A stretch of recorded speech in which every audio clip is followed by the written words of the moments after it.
আসসালামু আলাইকুম বন্ধুরা, আজকে আমি আপনাদেরকে দেখাতে চলেছি এই দুইটা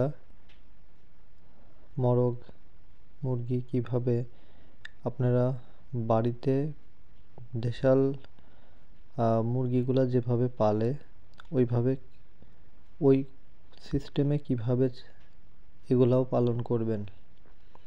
তো আমি অ্যাকচুয়ালি 3 মাস থেকে 4 মাস আগে 10টা হচ্ছে আমাকে বলেছিল এটা হচ্ছে লেয়ার, অর্থাৎ আমাকে বলেছিল ওরা যেটা হচ্ছে ভ্যানে করে বিক্রি করে রাস্তার মধ্যে সোনালির বাচ্চা, লেয়ারের বাচ্চা, মানে ভালো জাত আর কি। কিন্তু আমি তাদের কথা মতো কেনার পরে এমন একটা ধরা খেয়েছি, কি বলবো, আমি না, পাড়ার আরও অনেকে এরকম কিনেছিল, তো তারাও অনেক ধরা খেয়েছে। তো আপনাদের এই প্রসঙ্গে একটা কথা বলি, এখানে আমার 10টা মুরগি ছিল। তো আমি মোটামুটি এরকম সাইজের হওয়ার সময় সবগুলো জবাই করে খেয়ে ফেলেছি।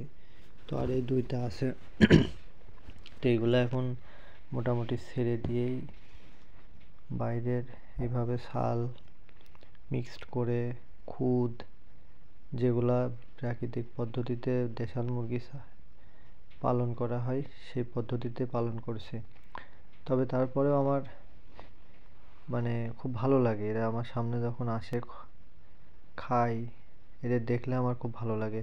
কিন্তু ঠিক ততটাই রাগ হয় ওই ভ্যানে করে যারা মুরগি মোরগ বিক্রি করে, লেয়ার, এগুলা কথা শুনলে আপনারা ক্ষতিগ্রস্ত হবেন। যারা ভ্যানে করে মুরগি বিক্রি করে, মাইকিং করে, এখান থেকে আপনারা জীবনেও ভুল করে কোনো মুরগি কিনবেন না।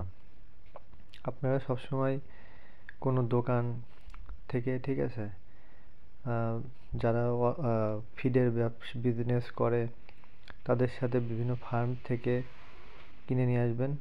1 নম্বর 100% ভালো দেখে, গ্রোথ দেখে, সেটা আপনার লাভবান হবেন।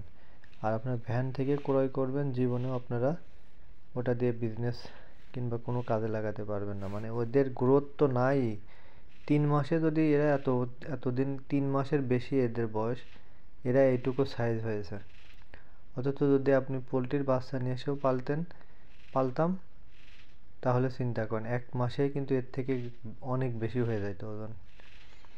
তো তারপরে এখন উপায় নেই, এভাবেই পালন করছি।